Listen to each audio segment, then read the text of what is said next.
তো hello student, আশা করি সব ভালো আছো। আমার চ্যানেলে সবাইকে ওয়েলকাম। তো আমরা আজকে ক্লাস 11-এর চতুর্থ যে ইউনিটটা আছে, অর্থাৎ কার্যক্ষমতার শক্তি, ঠিক আছে, মাঝে ক্ষমতাও আছে, কার্যক্ষমতামক শক্তি, এই যে ইউনিটটা আছে এই ইউনিটটা শুরু করবো। তো কার্যশক্তি সম্পর্কে তোমরা অনেকটা করে এসছো, ঠিক আছে। ক্লাস 9-এ তোমরা কার্য কাকে বলে, শক্তি কাকে বলে, তাদের এককগুলো কী, এগুলো সব জেনে এসছো। আমরা এখানে আরেকবার রিক্যাপ করব, সেইগুলোকে খুব ডিটেলস করব না। আমরা কার্যশক্তির যে সমস্ত অঙ্কগুলো হয় সেইগুলো নিয়ে এখানে খুব ডিটেলসে আলোচনা করব এবং একটু অ্যাডভান্সে শিখবো। বুঝতেই পারছো যে 11-এ যখন তোমরা কার্যশক্তি পড়ছো, তাই জন্য 9-এ যেগুলো শিখে এসছো তার থেকে কিছুটা অ্যাডভান্স হবে। অ্যাডভান্স মানে কি, কনসেপ্ট সেই সেম জিনিস, একটু হয়তো আর একটু ভালো করে বুঝবে কার্যকরী জিনিস, কিন্তু মেইনলি যেগুলো আছে সেগুলো হচ্ছে বিভিন্ন রকমের অঙ্ক করতে হবে। ফিজিক্সের সমস্যা সমাধান করাটাই হচ্ছে মেন, কনসেপ্টের সঙ্গে বিভিন্ন প্রবলেমগুলো সমস্যা সমাধান করা। চলো আমরা শুরু করি। প্রথমে দেখি যে কার্য কী জিনিস। চলো আমরা শুরু করি। প্রথমে বলি কার্য কাকে বলে। কার্য, আমরা ফিজিক্সের ভাষায় কার্য আলাদা জিনিস। জেনারেলি আমরা যে সমস্তগুলোকে কার্য বলি, সারাদিন হয়তো কেউ রান্না করছে, কেউ হয়তো বাজার যাচ্ছে, এইগুলোকে ফিজিক্সের ভাষায় কার্য বলে না। কার্য ফিজিক্সের ভাষায় বলা হয় যে বল প্রয়োগের মাধ্যমে যদি কোনো বস্তুর স্মরণ হয় তাহলে বলা হয় যে প্রযুক্ত বল কাজ করেছে। এগুলো অনেক সময় এরকম হয় যে যেদিকে বল প্রয়োগ করছি বস্তুর স্মরণ সেদিকে হয় না। তো সেক্ষেত্রে কার্যের আমরা সংজ্ঞা এরভাবে দিই। মনে করো এরকম একটা সবচেয়ে ভালো বোঝা যায় ক্যারামের বল দিয়ে, ক্যারামের যে গুটিগুলো থাকে সেই গুটিগুলো দিয়ে। মনে করো ক্যারামের গুটিটাকে আমি এইভাবে রেখে দিয়েছি এবং ক্যারামের গুটিটাকে ঠিক নিচের দিকে এইভাবে একটা বল প্রয়োগ করলাম, ঠিক আছে। ক্যারামের গুটিটা কিন্তু সোজা যাবে না, ক্যারামের গুটিটা কিন্তু এইদিকে চলে যাবে। মনে করো এইখানে অবস্থান এলো, তাহলে এইদিকে মনে করলাম এস পরিমাণ তার স্মরণ হবে। দুটোই কিন্তু ভেক্টর কোয়ান্টিটি, বল ও ভেক্টর কোয়ান্টিটি, স্মরণ ও ভেক্টর কোয়ান্টিটি। তো আমাকে যদি বলে যে কৃতকার্য কত, তো কৃতকার্য সেটাকে যদি আমরা ডব্লিউ দিয়ে লিখি, সেইটা হবে বল ইন্টু বলের প্রয়োগের অভিমুখে বস্তুটার স্মরণ। এটা ভালো করে মনে রাখবে, বল গণিত বলের অভিমুখে বস্তুটার কতটা স্মরণ হয়েছে তার গুণফল। এখানে বস্তুটার স্মরণ কিন্তু বলের অভিমুখে হয়নি, তাই না? তাহলে বলের অভিমুখে কতটা গেছে সেটা বার করার জন্য আমরা বলের অভিমুখে এরকম একটা দাগ দেবো। তাহলে এইটা যদি স্মরণ হয় আর এই কোণটা যদি থিটা হয়, তাহলে স্মরণের এই দিক বরাবর কম্পোনেন্ট হবে এস কস থিটা। এটা আমরা ভেক্টর হিসাবে শিখেছি। এই দিকের কম্পোনেন্ট হচ্ছে এস সাইন থিটা, ওটাকে লেখার দরকার নেই। সংজ্ঞা অনুযায়ী কৃতকার্য হবে বল ইন্টু বলের অভিমুখে স্মরণ, অর্থাৎ কৃতকার্য মানে হচ্ছে F into S cos theta. বোঝা গেল? বলের অভিমুখে কতটা সরেছে এইটা নেবো না, বলের অভিমুখে কতটা সরেছে সেইটা নেবো। তাহলে এফ এস কস থিটা, বলের অভিমুখে স্মরণ হয়েছে এস কস থিটা। এটাকে ভেক্টর ভাষায় কি বলে তোমরা জানো? ভেক্টর ভাষায় বলে F dot S. Cos theta থাকা মানে এফ ডট এস। কৃতকার্য স্কেলার রাশি, বল আর স্মরণ হচ্ছে ভেক্টর রাশি। এটা একটা উদাহরণ যেখানে দুটো ভেক্টরকে গুণ করলে একটা স্কেলার পাওয়া যায়, ঠিক আছে। বোঝা গেল? তাহলে কৃতকার্য মানে হচ্ছে বল ইন্টু বলের অভিমুখে বস্তুটা স্মরণ। দেখো এখান থেকে কতগুলো জিনিস পাওয়া যায় লক্ষ্য করো। 1 নম্বর, যদি থিটাটা 0 হয় তাহলে ডব্লিউ সমান হবে এফ এস, অর্থাৎ বস্তুটার উপর যেদিকে বল প্রয়োগ করেছি বস্তুটার স্মরণ যদি সেই দিকেই হয় তাহলে সেক্ষেত্রে কৃতকার্য এফ ইন্টু এস হবে। এইটাকে বলা হয় বলের দ্বারা কার্য, অর্থাৎ এক্ষেত্রে বল কাজ করেছে, যেদিকে বল প্রয়োগ করেছি বস্তুটা সেই দিকে সরেছে, ঠিক আছে। তাহলে এই বস্তুটাকে এইদিকে বল প্রয়োগ করলাম, বস্তুটা এইদিকে সরে গেল, তাহলে এটাকে বলা হয় বলের দ্বারা কার্য।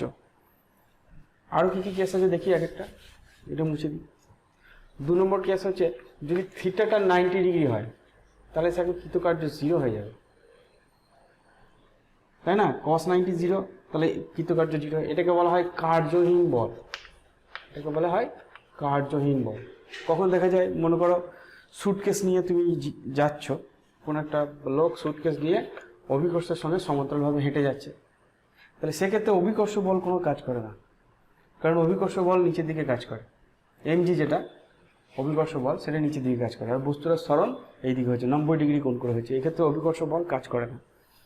আবার এই যে সূর্যের চারিদিকে পৃথিবী ঘুরছে, সূর্য এখানে আছে, পৃথিবী তার চারিদিকে এরকম করে ঘুরছে, তাহলে সূর্য পৃথিবীকে এই দিক বরাবর টানছে এবং পৃথিবীর স্মরণ হচ্ছে তার সঙ্গে পারপেন্ডিকুলার প্রত্যেকটা জায়গায়। এখানে যদি দেখো সূর্য টানছে এদিকে, পৃথিবী সরে যাচ্ছে এইদিকে, তাহলে এই ক্ষেত্রে পৃথিবীর সরণ যে মহাকর্ষীয় বল আছে তার সঙ্গে 90 ডিগ্রি কোণ করে আছে, তাহলে এক্ষেত্রেও মহাকর্ষীয় বল কিন্তু কোনো কাজ করছে না। এই ধরনের বলকে বলা হয় কার্যহীন বল। বুঝে গেল? আরেকটা কি আছে, আরেকটা স্পেশাল কেস আছে, সেটা হচ্ছে 3 নম্বর বলি, কিন্তু যে থিটা যদি 180 ডিগ্রি হয় তাহলে কৃতকার্য কত হবে, -fs হবে। কারণ cos 180 ডিগ্রির মান হচ্ছে -1। এইটাকে বলা হয় বলের বিরুদ্ধে কার্য। বলের বিরুদ্ধে কার্য উদাহরণ কি হবে, মনে করো তুমি একটা বস্তু নিয়েছ, দিয়ে ওপর দিকে তুলছো, এফ বল দিয়ে তুলছো বা ওপর দিকে তুলছো, জাস্ট কোনো বল প্রয়োগ করেনি, জাস্ট সমবেগে তুলছো, তাহলে এই ক্ষেত্রে অভিকর্ষ বল নিচের দিকে কাজ করছে, আর তুমি বস্তুটাকে অভিকর্ষ বলের বিরুদ্ধে তুলছো ওপর দিকে, তারপরে এই ক্ষেত্রে অভিকর্ষ বলের বিরুদ্ধে কাজ হচ্ছে। অভিকর্ষ বল নিচের দিকে, বস্তুটা সরণ ওপর দিকে, অভিকর্ষ বলের বিরুদ্ধে কাজ করছে। বা এরকম ধরতে পারো যে দুটো লোক একটা দড়িকে নিয়ে এরকম দড়িকে নিয়ে এরকম দড়ি টানাটানি খেলা করছে, ঠিক আছে, দড়ি টানাটানি নিয়ে খেলা করছে। এ মনে করো F1 বল দিয়ে টানছে, আর এ মনে করো F2 বল দিয়ে টানছে। বুঝতেই পারছো যে যদি F1টা গ্রেটার দেন F2 হয় তাহলে এই লোকটা জিতে যাবে দড়ি টানাটানি খেলাতে। F1টা যদি F2 থেকে বড় হয় সেক্ষেত্রে গোটা সিস্টেমটা এইদিকে চলে যাবে। অর্থাৎ এই ক্ষেত্রে এই লোকটা পজিটিভ কার্য করবে, অর্থাৎ F1 বল দ্বারা কার্য হবে, কারণ F1 বল যেদিকে প্রযুক্ত হচ্ছে গোটা সিস্টেমটা সরল সেই দিকে হচ্ছে। কিন্তু এই লোকটার দ্বারা এই F2 বল দ্বারা বলের বিরুদ্ধে কার্য হবে, কারণ এই লোকটা যেদিকে বল প্রয়োগ করছে গোটা সিস্টেমটা সরল তার উল্টো দিকে হচ্ছে। তাহলে এই ক্ষেত্রে F1 বলের দ্বারা কার্য হবে এবং F2 বলের বিরুদ্ধে কার্য হবে, ঠিক আছে। কোনো বস্তু যেদিকে বল প্রয়োগ করে সরণ যদি তার বিপরীত দিকে হয় তাহলে সেটাকে বলা হয় বলের বিরুদ্ধে কার্য। বোঝা গেছে? এবার এর এককগুলো সম্পর্কে আলোচনা করি,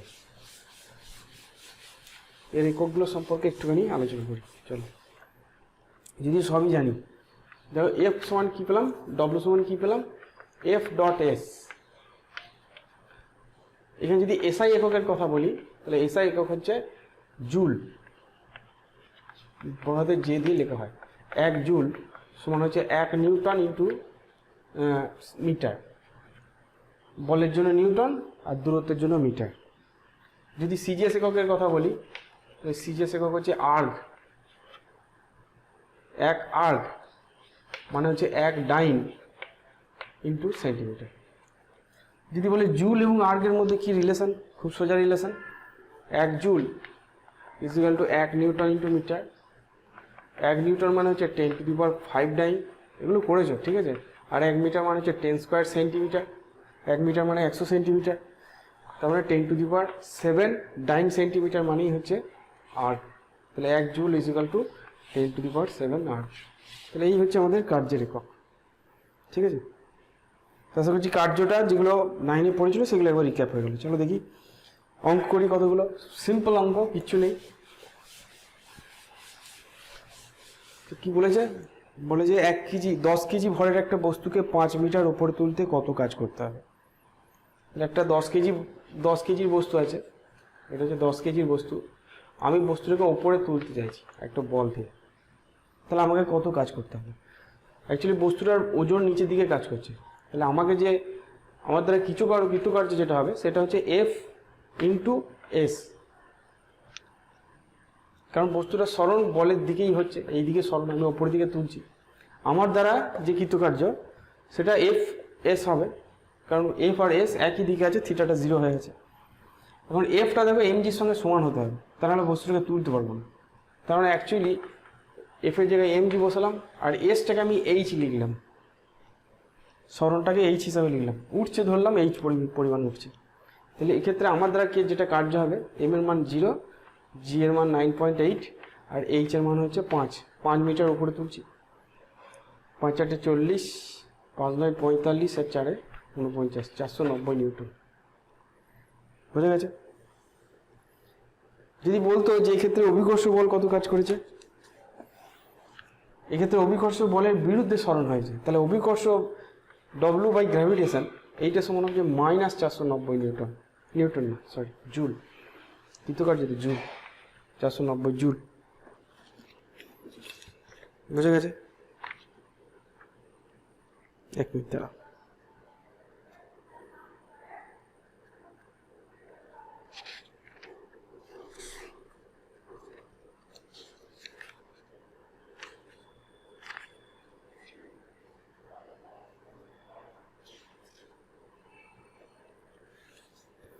চলো নেক্সট দেখি, দেখো কি দিয়েছে।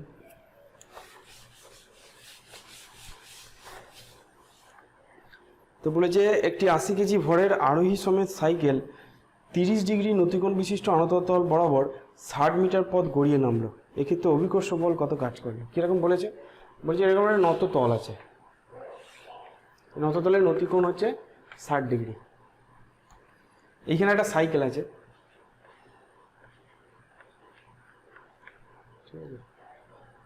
একটা লোক বসে সাইকেলে চালাচ্ছে, সাইকেলটা এদিকে নেমে আসছে। আড়াই সময় সাইকেলের যে ভরটা দিয়েছে সেটা হচ্ছে 80 কেজি, এগুলো দিয়েছে 80 কেজি, 60 ডিগ্রি না, এটা 30 ডিগ্রি দিয়েছে, সরি ঠিক আছে, 30 ডিগ্রি, এটা 30 ডিগ্রি।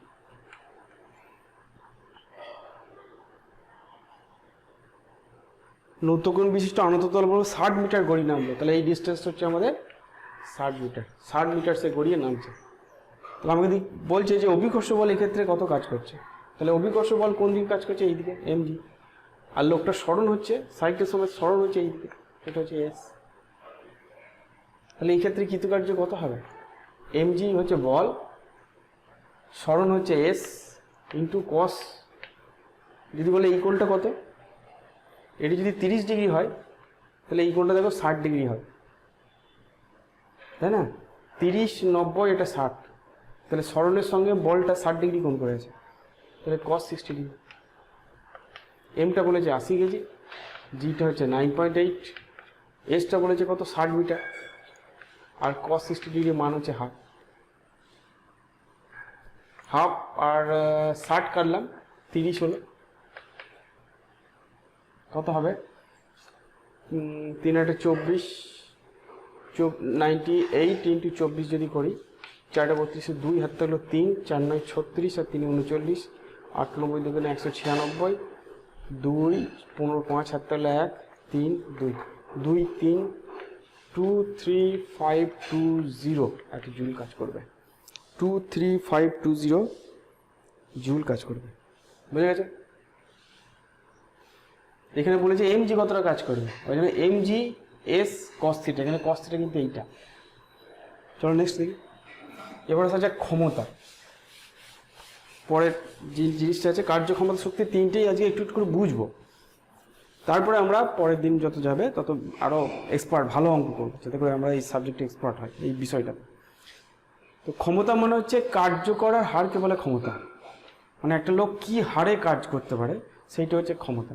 কোনো একজন লোক আছে যে খুব স্লো কোনো একটা কাজ করে, তার ক্ষমতা কম, সেই কাজটা একটা লোককে দেওয়া হলো, সে খুব ফাস্ট, একটা লোক যেটা 5 ঘন্টায় করলো আর একটা লোক সেটাকে 1 ঘন্টায় করে দিল, তাহলে যে 1 ঘন্টায় করলো তার ক্ষমতাটা বেশি, দুজনে কাজ একই করলো কিন্তু ক্ষমতা অনেক বেশি, ঠিক আছে? কেউ হয়তো একটা পড়াশোনা 6 ঘন্টা ধরে করলো, দিয়ে তারপর সে বুঝে উদ্ধার করলো, কেউ সেই পড়াটাই 1 ঘন্টায় করলো, তার মানে যে 1 ঘন্টায় করলো তার ব্রেন পাওয়ারটা অনেক বেশি, ঠিক আছে? তাহলে ক্ষমতা মানে কি? ক্ষমতাকে যদি আমরা পি দিয়ে লিখি, পি মানে হচ্ছে কৃতকার্য বাই সময়, কৃতকার্য মানে ডব্লিউ বাই সময়, কি হারে সে কাজ করছে সেইটাই হচ্ছে ক্ষমতা, ঠিক আছে? তাহলে আমরা লিখতে পারি পি সমান ডব্লিউ বাই টি। এখন ডব্লিউ মানে কি জানি, ডব্লিউ মানে হচ্ছে F into S, F dot S by T, কারণ এটাকে এইভাবে লিখতে পারি F dot S by T, ঠিক আছে? টিটা শুধু এস এর উপরে রাখলাম, এফটাকে আমি আলাদা করে দিলাম, একই ব্যাপার, গুণ আছে, আলাদা করতেই পারি। স্মরণ বাই সময় মানে হচ্ছে বেগ, তাহলে পি সমান কি পেলাম? বল ডট বেগ, এটা হচ্ছে আমাদের ক্ষমতা। বল ডট বেগ মানে F V cos theta, P সমান হচ্ছে এফ ভি কস থিটা, বুঝলি? জানতে চাইছে যে ক্ষমতার একক কি, বুঝতেই পারছো ক্ষমতার যে একক, যদি বলি এসআই একক, সেটা কি হবে? সেটাকে বলা হয় ওয়াট। এবং সেটা মানে কি, সেটা মানে যে জুল পার সেকেন্ড। মানে কোনো একটা লোক যদি 1 সেকেন্ডে 1 জুল কাজ করতে পারে তাহলে তার ক্ষমতাটাকে বলবো 1 ওয়াট। তেমনি এসআই একক, তেমনি সিজিএস একক যেটা হয় সেটা হচ্ছে আর্গ পার সেকেন্ড। এর কোনো সেরকম নাম নেই, কিন্তু জাস্ট আর্গ পার সেকেন্ড, খুব কমই ব্যবহৃত হয়। এর ব্যবহৃত ক্ষমতা ব্যবহৃত একক হচ্ছে ওয়াট। দেখবে কোনো লাইটের গায়ে, ফ্যানের গায়ে এগুলো ওয়াটগুলো লেখা থাকে। বোঝা গেছে ক্ষমতা কী জিনিস? চলো দেখি অঙ্ক দিই।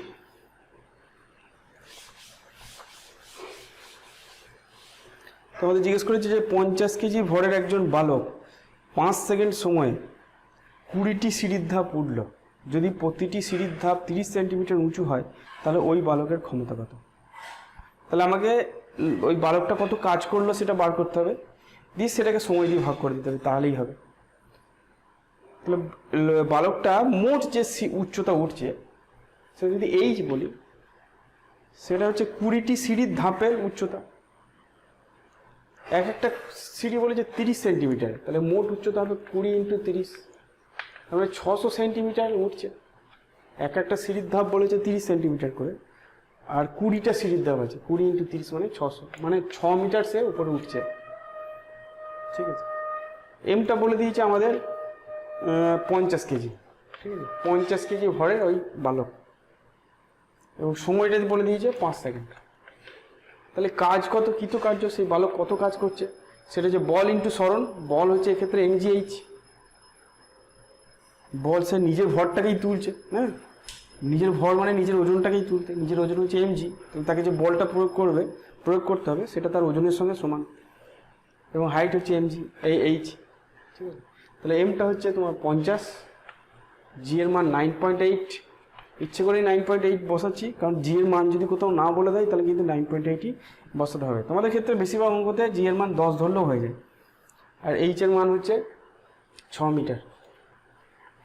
6 × 5 = 30, 300, 3 × 8 = 24, 4, 3 × 9 = 27, 28, 29, 2940 এত জুল কাজ করছে।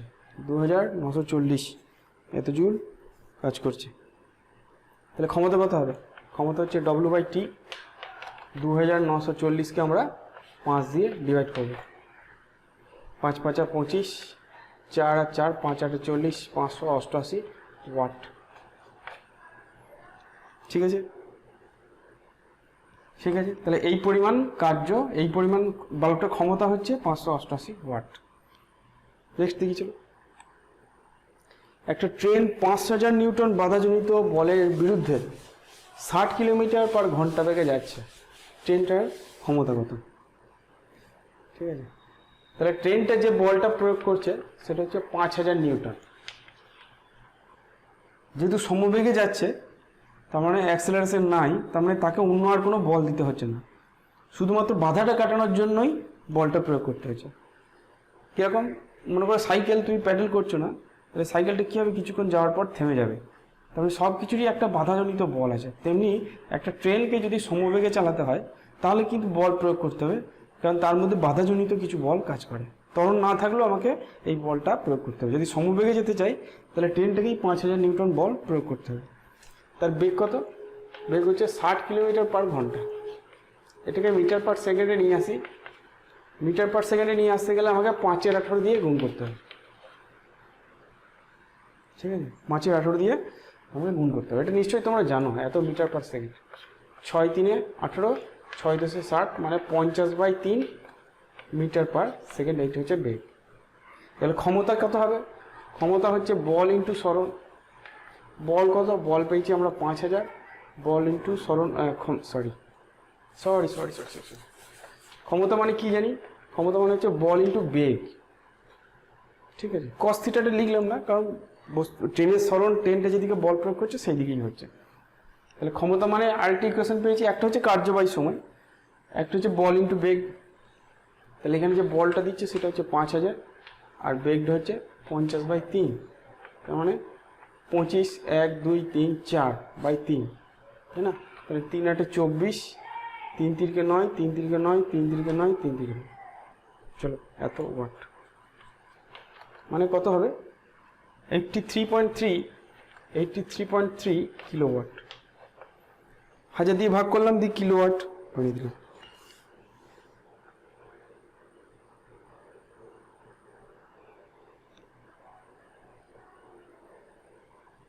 ঠিক আছে, নেক্সট চলো।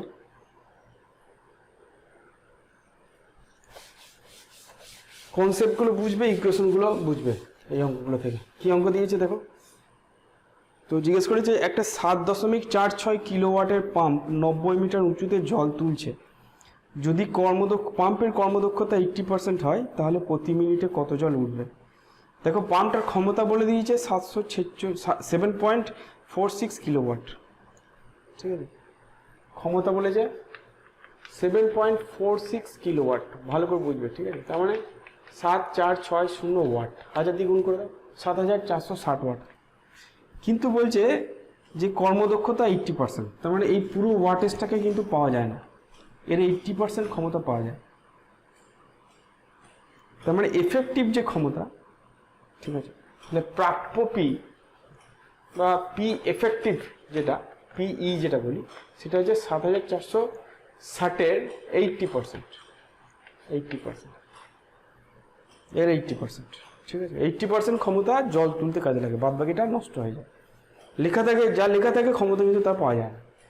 0 0 0 0 কেটে গেল, 8 6 48 8, হাত থাকলে 4, 8 4 32, 32 4 36, 7 8 56, 56 3 59, এত ওয়াট হচ্ছে পাওয়ার। এফেক্টিভ পাওয়ার মানে এই পাওয়ারটা পাওয়া যাচ্ছে। আমি ধরলাম যে প্রতি মিনিটে এম কেজি করে জল তোলে, তাহলে প্রথমে ধরলাম যে এম কেজি করে জল তোলে,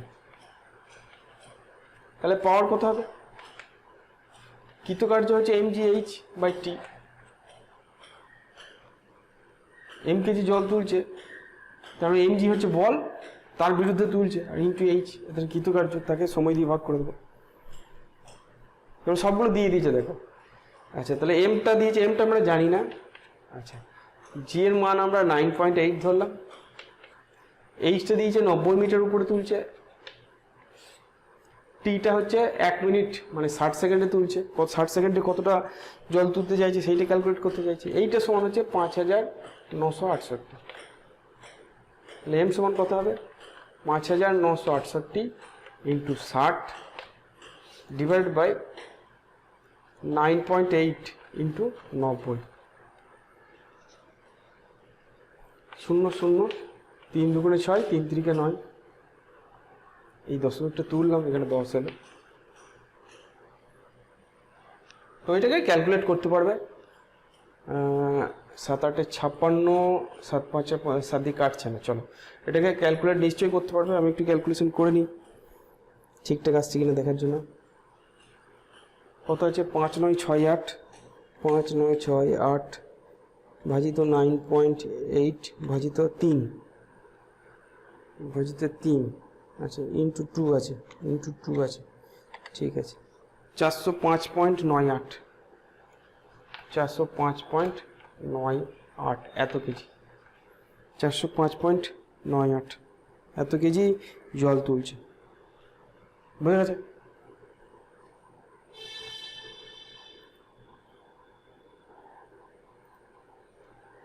চলো নেক্সট দেখি।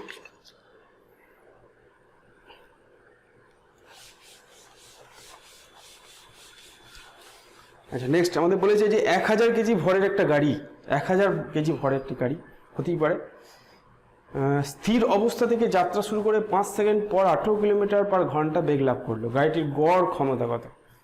ঠিক আছে, এখানে বেগ বলে দিয়েছে বটে, কি কি বলেছে দেখো। এমটা বলেছে 1000 কেজি, গাড়িটার ভর, স্থির অবস্থা থেকে প্রাথমিক বেগ 0 বলে দিয়েছে, টি ইজিক্যাল টু 5 সেকেন্ড পর তার ফাইনাল বেগ দিয়ে দিয়েছে 18 কিলোমিটার পার ঘন্টা। 18 কিলোমিটার পার ঘন্টা, 18 কিলোমিটার পার ঘন্টা মানে 5 metre per second. Kilometre per ঘন্টাকে মিটার পার সেকেন্ডে নিয়ে আসতে গেলে 5 18 দিয়ে গুণ করতে হয়, 5 18 দিয়ে গুণ করতে হয় মিটার পার সেকেন্ডে আনার জন্য, বুঝে গেল? তাহলে এই আমাদের ডাটা দিয়েছে। যদিও তোমাদের এখানে বেগ দিয়ে দিয়েছে, তাও ক্ষমতা বার করার জন্য আমরা বল ইন্টু বেগ ব্যবহার করতে পারবো না। তাহলে কিভাবে করব? প্রথমে আমাকে বল বার করতে হবে, প্রথমে বল বার করতে হবে। চিন্তা করে দেখো, বল বার করতে গেলে আমাকে ত্বরণ লাগবে, কারণ ওর বেগ বেড়েছে। যদি আমরা ত্বরণ ক্যালকুলেশন করি, সেটা হচ্ছে V minus you by T. কত হবে? 5/5, তাই না? 5 - 0/5, তার মানে 1 মিটার/সেকেন্ড স্কয়ার। এইটা হচ্ছে ত্বরণ। বল বার করব, এফ বার করব, এম ইন্টু এ। এমটা হচ্ছে 1000 ইন্টু 1, তার মানে 1000 নিউটন। এবার আমরা সরণ বার করতে হবে, ঠিক আছে? সরণ, তাহলে সরণটা কী করে বার করবো? এফ ইন্টু ভি দিয়ে করতে পারবো না, কারণ ভিটা কনস্ট্যান্ট নয়। প্রথমে 0 ছিল, তারপর 5 হয়েছে। গড় ক্ষমতার জন্য বার করতে বলেছে। সরণ বার করি, চলো। সরণ হচ্ছে ইউটি প্লাস হাফ এটি স্কোয়ার দিয়ে বার করি। ইউটিটা 0, কারণ ইউটা 0, তাহলে হাফ এটি স্কোয়ার, শুধু হাফ ইন্টু এ ইন্টু 5 স্কোয়ার, তাহলে 5 × 5 = 25/2, 25/2 মিটার। তাহলে এরপর কৃতকার্য বার করি। ডব্লিউ হচ্ছে এফ ইন্টু এস, তার মানে 1000 ইন্টু 25/2, তার মানে 125,000 এত জুল। এটা হচ্ছে ওয়ালটা, ঠিক আছে? এই 2 আর 1000 কাটলাম, 500, 5 × 25 = 125, দুটো শূন্য। এইবার আমরা ক্ষমতা বার করব। ক্ষমতা মানে কি? W/T। কৃতকার্য হচ্ছে 125,000/T হচ্ছে 5 সেকেন্ডে হয়েছে, যা হয়েছে। তার মানে কত হবে? 5 × 2 = 2500, পাওয়ার হচ্ছে ওয়াট। বুঝা গেল? তাহলে গাড়িটার ক্ষমতা হচ্ছে, গড় ক্ষমতা এই ক্ষেত্রে 2500 ওয়াট, ঠিক আছে? তাহলে কার্য আর ক্ষমতা, এই দুটো আমরা বুঝতে পারলাম। ক্ষমতা কী করে ক্যালকুলেশন করব মোটামুটি বুঝতে পারলাম। তারপর যখন আরও ভালো অঙ্ক আসবে, তখন আমরা সেই অঙ্কগুলোকে নিয়ে আলোচনা করবো। মোটামুটি বুঝতে পেরেছি যে কার্য ক্ষমতা কী জিনিস, কীভাবে আমরা তার ক্যালকুলেশন করব। এবারে হচ্ছে শক্তি। আগে বলে দিই শক্তি কী প্রকার, শক্তি কী জিনিস। শক্তি মানে হচ্ছে কার্য করার সামর্থ্যকে বলে শক্তি। মানে অনেক সময় কি হয় যে একটা লোককে একটা কাজ দেওয়া হলো, কিন্তু সে এতই দুর্বল, সে সেই কাজটা করতে পারবে না, তার মানে তার শক্তি কম, তার মানে তার কাছে কার্য করার সামর্থ্য নেই ওই কাজটা করার জন্য। তাহলে কার্য করার সামর্থ্যকে বলবো আমরা শক্তি। শক্তির অনেকগুলো রূপ আছে। তাপ শক্তি, তোমার পারমাণবিক শক্তি, আলোক শক্তি, শব্দ শক্তি। তার মধ্যে একটা রূপ আছে যান্ত্রিক শক্তি। আমাদের 11-এ শুধুমাত্র সেই যান্ত্রিক শক্তিটা আছে। যান্ত্রিক শক্তিটা কী জিনিস? যান্ত্রিক শক্তি মানে হচ্ছে যন্ত্র যে কাজ করে, অর্থাৎ কোনো বস্তু তার অবস্থান, তার আকৃতি বা তার বেগের জন্য সে যে কাজ করার সামর্থ্য লাভ করে, সেটাই হচ্ছে তার যান্ত্রিক শক্তি। কী কী জন্য বললাম? অবস্থানের জন্য। অবস্থানের জন্য কীরকম? মনে করো একটা ঢিল তোমার হাতে আছে, সেটা খুব একটা তোমার অসুবিধা করবে না, কিন্তু সেই ঢিলটাকেই যদি 5 তলার উপরে ছাদ থেকে তোমার মাথার উপর ফেলা যায়, তাহলে তোমার মাথা ফেটে চৌচির হয়ে যাবে। তার মানে যখন হাতে আছে তখন তার শক্তি নেই, কিন্তু সেইটাই যখন 5 তলা ছাদে তুলে নিয়ে গেল, তখন কিন্তু তার প্রচুর শক্তি আছে। এটা হচ্ছে তার অবস্থানের জন্য, ঠিক আছে? অবস্থানের জন্য শক্তি। আরেকটা হচ্ছে তার আকৃতির জন্য শক্তি। আকৃতির জন্য শক্তি কীরকম? আকৃতির জন্য শক্তি হচ্ছে যেমন একটা স্প্রিংটাকে সাধারণ অবস্থায় রেখে দাও, তার সেরকম কোনো শক্তি নেই, কিন্তু স্প্রিংটাকে যদি তুমি চিপে ধরো, তাহলে কিন্তু তার মধ্যে শক্তি আছে। তোমরা ছোটোবেলায় দেখবে অনেক বন্দুক কিনেছো, ঠিক আছে? খেলনা বন্দুক, সেই বন্দুকের ভিতরে কিন্তু স্প্রিং থাকতো। তো সেখানে কী করা হতো? একটা গুলি নিয়ে এসে, বা যেরকম মানে ছোটো ছোটো বলের আকারে ছিল, সেই বলগুলো দিয়ে সেই স্প্রিংটাকে চেপে আটকে দেওয়া হতো। তারপর তুমি যখন ট্রিগার টিপতে, তখন সেই স্প্রিংয়ের যে শক্তিটা, সেটা বলের মাধ্যমে বেরিয়ে আসতো, মানে বলটা খুব জোরে মুভ করতো। এখানে স্প্রিংটা তার আকৃতি পরিবর্তন করতো, দিয়ে তার মধ্যে শক্তি সঞ্চয় করে রাখতো। এটা হচ্ছে আকৃতিগত। আর এটা হচ্ছে গতিশক্তি। গতিশক্তি কী জিনিস? মানে কোনো বস্তুর গতির জন্য যে শক্তি। তাহলে গতির জন্য শক্তি বলতে কীরকম? মনে করো একটা লরি, বিশাল লরি দাঁড়িয়ে আছে, তার কোনো শক্তি নেই, কিন্তু সেই লরিটাই যদি খুব জোরে আসে বা একটা বেগ নিয়ে কাউকে ধাক্কা দেয়, তাহলে সে কিন্তু বাড়ি ঘরেরও ভেঙে দিতে পারে। তাহলে কোনো বস্তু গতির জন্য যে শক্তিটা আসে, সেটাও কিন্তু যান্ত্রিক শক্তি। তাহলে যান্ত্রিক শক্তি দু রকমের হয়। একটা হচ্ছে স্থিতিশক্তি। স্থিতিশক্তির কী কী উপায় হয়? একটা হচ্ছে তোমার অবস্থানের জন্য হয়, আর আরেকটা হয় এবার আকৃতির জন্য, ঠিক আছে। আর 2 নম্বর হচ্ছে গতিশক্তি, কাইনেটিক এনার্জি, ঠিক আছে। তাহলে স্মৃতিশক্তি আর গতিশক্তি এই 2 রকমের শক্তি হচ্ছে যান্ত্রিক শক্তি, দুটো শক্তিকে মিলিয়ে হচ্ছে যান্ত্রিক শক্তি, বুঝতে পারলো।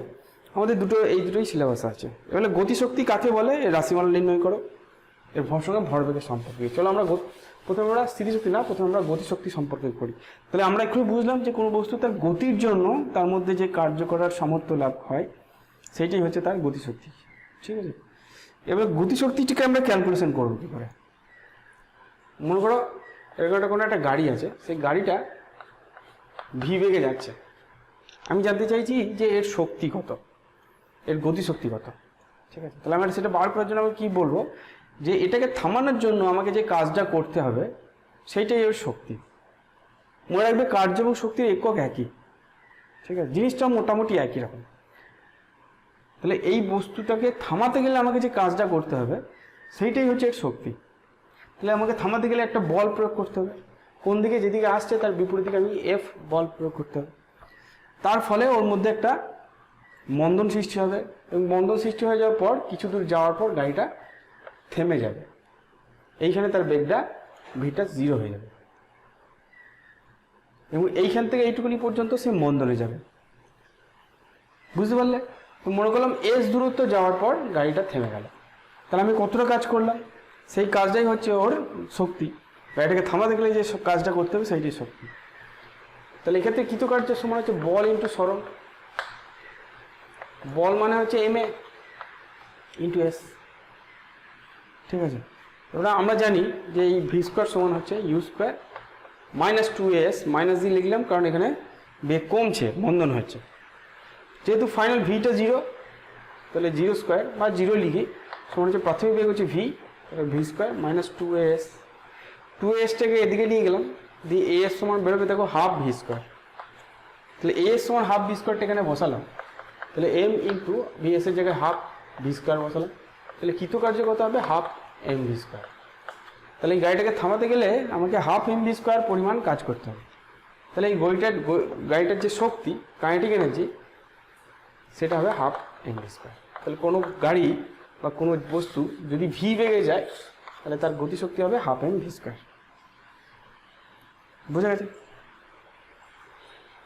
এবার আমাকে জানতে চাইছে যে এর সঙ্গে ভরবেগের কি সম্পর্ক আছে। দেখো ই কে যেটা সেটাকে আমরা লিখতে পারি m square v square by 2m। আমি ওপরে একটা এম গুণ করলাম, তার জন্য নিচে একটা এম নিয়ে এলাম, ইচ্ছে করে নিয়ে এলাম। এবার আমরা জানি যে ভরবেগ মানে হচ্ছে এম ভি, কিন্তু ওপরে আছে এম স্কোয়ার ভি স্কোয়ার, তাহলে ওপরটাকে লিখলাম পি স্কোয়ার বাই 2m। তাহলে ই কে সমান লিখতে পারি পি স্কোয়ার বাই 2m, বুঝতে পারলে। এইটাই হচ্ছে গতিশক্তির সঙ্গে ভরবেগের সম্পর্ক। ই কে সমান হচ্ছে পি স্কোয়ার বাই 2m। কী করে বার করলাম, প্রথমে ওপর নিচে এম গুণ করলাম, তারপরে এম ভি মানে যেহেতু পি, তাহলে এম স্কোয়ার ভি স্কোয়ার হচ্ছে মানে পি স্কোয়ার, তাহলে পি স্কোয়ার বাই 2m, তো ই কে সমান হবে পি স্কোয়ার বাই 2m, ঠিক আছে। চল নেক্সট দেখি। এবার আসা যাক, চলো স্থিতিশক্তি কাকে বলে। স্থিতিশক্তি কাকে বলে, দেখো স্থিতিশক্তি মানে হচ্ছে কোনো বস্তু তার আকার বা অবস্থানের জন্য তার মধ্যে যে কার্য করার সামর্থ্যটা আসে সেটা হচ্ছে স্থিতিশক্তি, তাই না, তার আকার বা অবস্থানের জন্য। এবার আমাদের স্থিতিশক্তি 2 রকমের পড়তে হয়, একটা হচ্ছে অভিকর্ষীয় স্থিতিশক্তি, অভিকর্ষীয় স্থিতিশক্তি, আর একটা হচ্ছে স্প্রিংয়ের স্থিতিশক্তি, স্প্রিংয়ের স্থিতিশক্তি। এই দুটো আমাদের পড়তে হবে। আরও অনেক রকমের স্থিতিশক্তি হয়, সেগুলো আমাদের পড়তে হবে না, শুধু এই দুটো পড়লেই হবে। একটা হচ্ছে অভিকর্ষে কোনো বস্তুকে যদি ভূমি থেকে অনেকটা দূরে উঠি বা তার অবস্থানের জন্য তার মধ্যে কতটা শক্তি আসে, আর একটা হচ্ছে কোনো স্প্রিংকে যদি পেঁচানো হয় তাহলে তার মধ্যে কতটা শক্তি আসবে, ঠিক আছে। এই দুটো জিনিসকে আমাদেরকে পড়তে হবে। তাহলে আমাদের এখানে প্রথম যে কোশ্চেনটা করেছি এখানে যে অভিকর্ষীয় স্থিতিশক্তি রাশিমালা বার করো। খুব সোজা, মনে করো একটা বস্তু মাটিতে আছে, হাতের উপর রেখে দিয়েছি, মাটিতে আছে, তার মধ্যে কোনো শক্তি নেই। এই বস্তুটাকে আমি এই উচ্চতায় তুললাম, তার মানে বুঝতে পারছো তার মধ্যে একটা শক্তি আসবে, স্থিতিশক্তি আসবে তার অবস্থানের জন্য। তাহলে এই স্থিতিশক্তিটা কত, সেটা কী করে বার করবো? এই বস্তুটাকে এই উচ্চতায় তুলতে আমি যে কাজটা করব সেইটাই হচ্ছে স্থিতিশক্তি। বুঝতে পারলে? এই বস্তুটাকে এই উচ্চতায় তুলতে আমি যে কাজটা করব, তাহলে এইদিকে তুলতে গেলে আমাকে এফ বল প্রয়োগ করতে হবে। আমি আগেই বললাম এফটা কার সঙ্গে সমান হতে হবে? এমজির সঙ্গে। তাহলে কত কার্য করবো এই উচ্চতায় তুলতে? বল ইন্টু সরণ, তাহলে এমজিএইচ।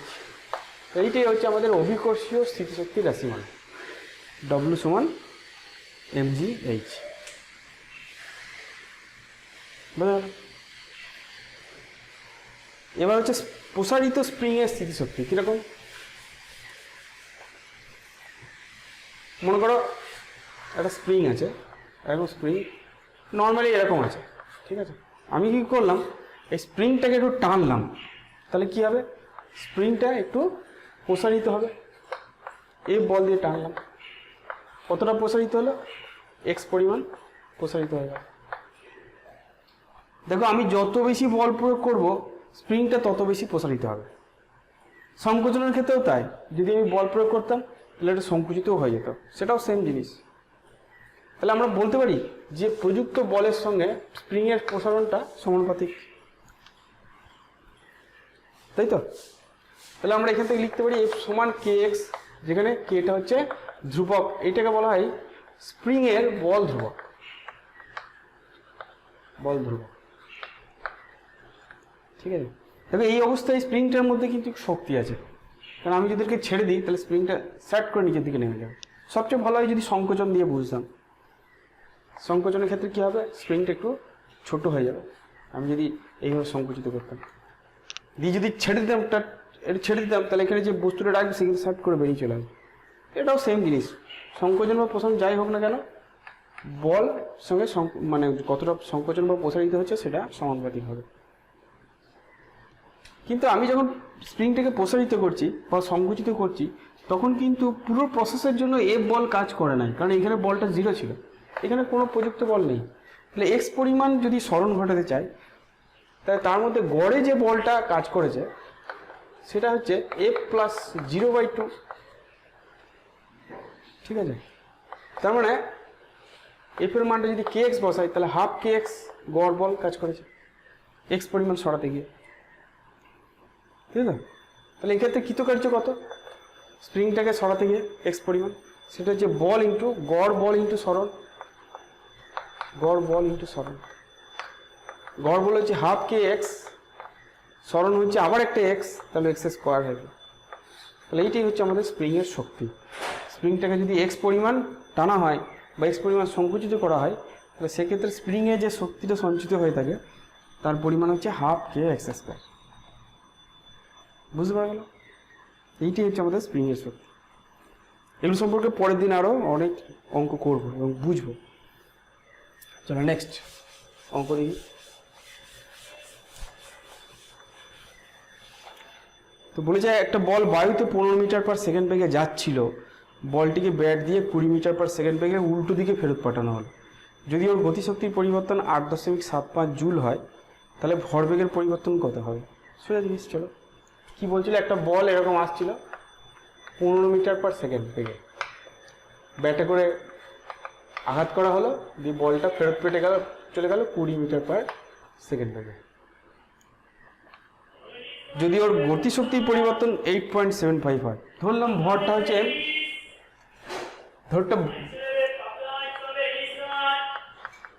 ধরলাম বস্তুটা ভর হচ্ছে এম। আচ্ছা দাঁড়াও একটু, মাছ বিক্রি করে চলে যায়।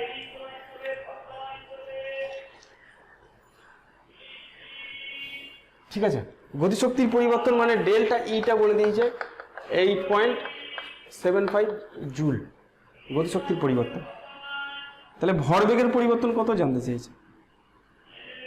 ঠিক আছে, এখানে এইটা হচ্ছে প্রাথমিক বেগ আর এইটা হচ্ছে অন্তিম বেগ।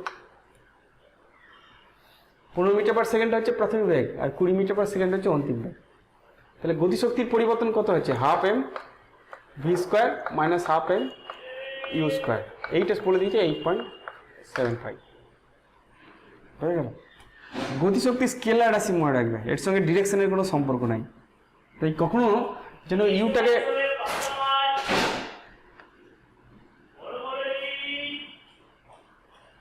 কখনো এরকম করবে না যে ইউটাকে নেগেটিভ আর ভিটাকে পজিটিভ। গতিশক্তির ক্ষেত্রে, শক্তির ক্ষেত্রে ধরবে না, কারণ শক্তি হচ্ছে স্কেলার রাশি, শক্তি হচ্ছে স্কেলার কোয়ান্টিটি, ঠিক আছে? তাহলে এখানে মাইনাসই হবে, অন্তিম বেগ মাইনাস প্রাথমিক বেগ, এটি হচ্ছে শক্তির পরিবর্তন। গতিশক্তি স্কেলার রাশি। তাহলে এক্ষেত্রে হাফ এমটা কমন নিয়ে নিই, v square minus u square হবে। ভিটা কত? 20 মাইনাস 15, তাহলে half m 20 square minus 15 square is equal to 8.75।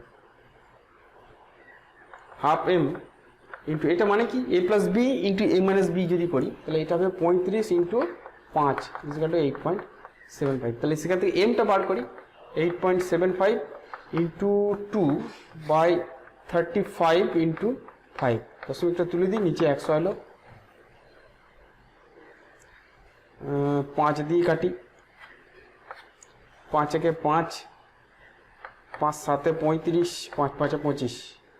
আচ্ছা 35 আর 175 কাটি, 5 দিয়ে যাবে, 5 দুগুণে 10, একটা শূন্য কেটে গেল, তার মানে 0.1 কেজি হচ্ছে বলটার ভর।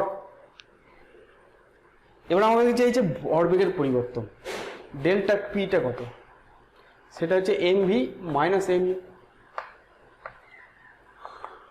তাহলে M into V minus U, এমটা কত 0.1, ভিটা কত, দেখো ভরবেগ কিন্তু ভেক্টর রাশি, তাই জন্য এটাকে একটাকে পজিটিভ একটাকে নেগেটিভ ধরতে হবে, এটা ভালো খেয়াল রাখবে। ভরবেগ যেহেতু ভেক্টর রাশি, ভিটাকে যদি পজিটিভ বলি, কারণ এটা পজিটিভ এক্স অ্যাক্সিস, তাহলে ভিটাকে পজিটিভ বললাম, ইউটাকে কিন্তু নেগেটিভ ধরতে হবে, -15 ধরতে হবে। তাহলে 0.1 ইন্টু 20 প্লাস হয়ে যাবে 15, তার মানে 35, তার মানে 3.5 কিলোগ্রাম মিটার পার সেকেন্ড। এটি হচ্ছে ভরবেগের পরিবর্তন, ঠিক আছে? একটু ভেবেচিন্তে করবে, দেখে শুনে করবে, অসুবিধা হবে না। চলো এই অঙ্কটা করি।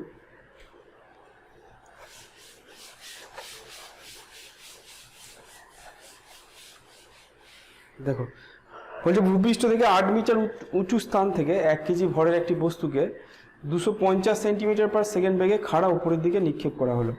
বস্তুটি যখন ভূমি স্পর্শ করবে তখন তার গতিশক্তি কত জানতে চাইছে। কি বলেছে? বলছে ভূমি থেকে কিছুটা উপরে, এইখানে কতটা উপরে দিয়েছে, 8 মিটার উঁচু, 8 মিটার উপর থেকে একটা বস্তুকে ওপরের দিকে 250 সেন্টিমিটার পার সেকেন্ড বেগে ছোড়া হলো, মানে 2.5 মিটার পার সেকেন্ড বেগে ছোড়া হলো।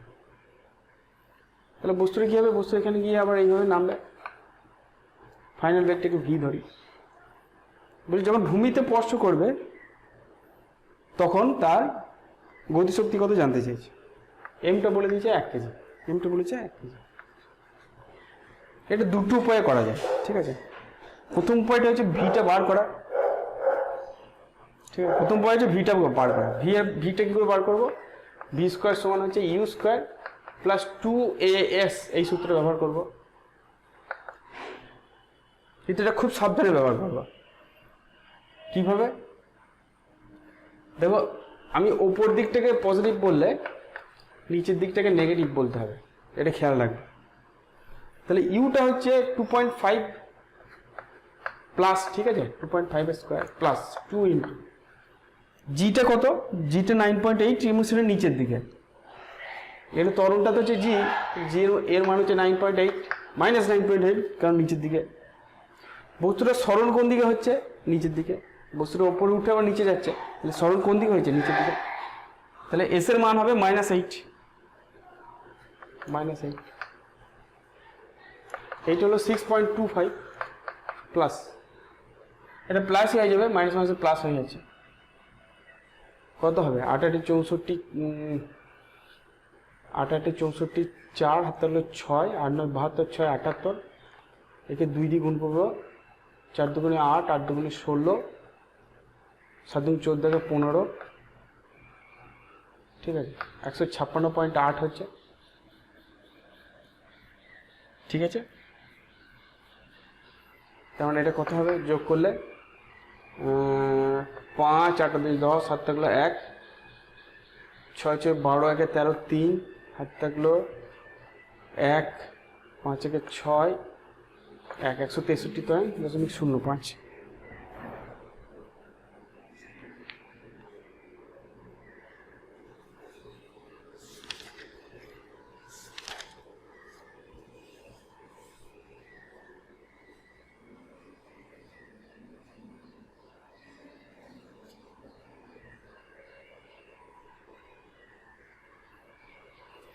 তাহলে এটা আমরা কী পেলাম? V square. ভি বার করার দরকার নেই, কারণ আমাদের চেয়েছে গতিশক্তি বার করতে। গতিশক্তির ফর্মুলা হচ্ছে হাফ এম ভি স্কোয়ার। তাহলে হাফ ইন্টু এমটা দিয়েছে 1, আর ভি স্কোয়ার মানে বেরোলো 163.05। তাহলে 8 দুগুণে 16, 8 আগে 8, 5 দুগুণে 10, 2 5, 81.525 এত জুল। এটি হচ্ছে বস্তুটার গতিশক্তি। এটা একটা প্রসেস, যেখানে ভিটা বার করছি দিয়ে গতিশক্তি বার করছি। আরেকটা প্রসেস আছে, সেটা তোমাদেরকে এখনো শেখানো হয়নি। সেটা পাওয়া যায় শক্তির সংরক্ষণ থেকে। শক্তির সংরক্ষণ বলছে যে বস্তুটার এখানে যা শক্তি, এখানে তাই শক্তি হবে। অর্থাৎ এই বিন্দুতে যা শক্তি, বি বিন্দুতেও তাই শক্তি হবে যখন পড়ছি। এটাই শক্তির সংরক্ষণ সূত্র বা যান্ত্রিক শক্তির সংরক্ষণ সূত্র, তাই বলছে। এখানে টোটাল শক্তি আর এখানকার টোটাল শক্তি সেম হবে।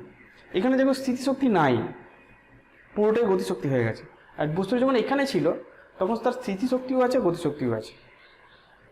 তাহলে এ পয়েন্টে তার মোট শক্তি কত? mgh plus half M V square. এমটা হচ্ছে 1, জিটা হচ্ছে 9.8, এইচটা হচ্ছে 8 প্লাস, তাই তো 8, তো 8 metre H. Half into M into 1, V স্কোয়ারটা হচ্ছে 2.5 স্কোয়ার। এইখানে তার বেগটা হচ্ছে 2.5 স্কোয়ার। এইটা হচ্ছে টোটাল শক্তি এ পয়েন্টে। কত হবে? 8 দুগুণে 16, 6, হাত থাকলো 1, 8 9 72, 8 8 সরি কী করছি 8 8 64, 4 হাত থাকলো 6, 8 9 72, 6 78, 78.4 প্লাস এইটা যদি করি 6.25 এর অর্ধেক হবে, 3.125 হবে।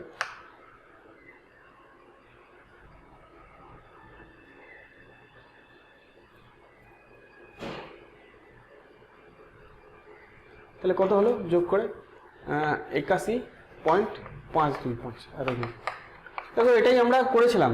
ই এতে যা শক্তি, ই বিতে, তাহলে ই বিতে মানে যখন গ্রাউন্ডে পড়ছে তখন তার শক্তি 81.525 হবে। এটা গতিশক্তি হবে, তাই না? কারণ এখানে আর স্থিতিশক্তি নেই, এইচটা 0 হয়ে গেছে। তো এটা আমরা শক্তির সংরক্ষণ দিয়েও করতে পারি। আমরা পরবর্তী ক্ষেত্রে যে কোনো অঙ্কগুলো করবো তখন সব এই শক্তির সংরক্ষণ দিয়ে করবো। ঠিক আছে? তো আশা করি আজকে যে প্রথম পার্টটা ছিল যে যান্ত্রিক শক্তি মানে কার্যক্ষমতা শক্তির কোনটা কি জিনিস, কার্য কি জিনিস, শক্তি কি জিনিস, ক্ষমতা কি জিনিস, এগুলো তোমরা বুঝতে পেরেছো। আমরা কিন্তু এইগুলোকেই আরও অ্যাডভান্স নিয়ে যাবো, পরবর্তীকালে অঙ্কগুলো করার মাধ্যমে নিয়ে যাবো। ঠিক আছে? তাহলে আজ এই পর্যন্ত থাক, পরের ভিডিওতে আবার দেখা হবে। ভালো থাকবে।